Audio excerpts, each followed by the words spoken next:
ایک چھوٹا بچہ آخری وقت میں انتقال ہو رہا تھا، روح نکل رہی تھی، آپ علیہ السلام قریب جاتے ہیں، بچے کلمہ پڑھ رہے ہیں، چھوٹا بچہ نابالغ ابھی 11-12 سال کا، بچے کلمہ پڑھ لیں مسلمان ہو جائے۔ اس بچے نے اپنے والد کی طرف دیکھا، والد نے سر ہلایا، پڑھ لیں،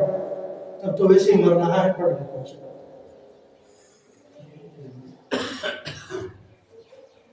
حدیث میں آتا ہے کہ جب اس نے کلمہ پڑھا، آپ علیہ السلام نے کلمہ پڑھایا اور اس بچے نے کلمہ پڑھا، آپ پنجوں پر کھڑے ہو گئے، اپنے پنجوں پر کھڑے ہو کر خوشی کا اظہار کیا۔ جس طرح بچے خوشی میں اچھلنے پڑنے لگتے ہیں، آپ علیہ السلام اتنے خوش ہوئے کہ یہ دنیا سے جا رہا ہے مسلمان ہو کر جا رہا ہے، مسلمان ہو کر جا رہا ہے، کتنی بڑی بات ہے۔ اور اتنی خوشی ہوئی کہ اپنے پنجوں پر کھڑے ہوئے، ہاتھ بلند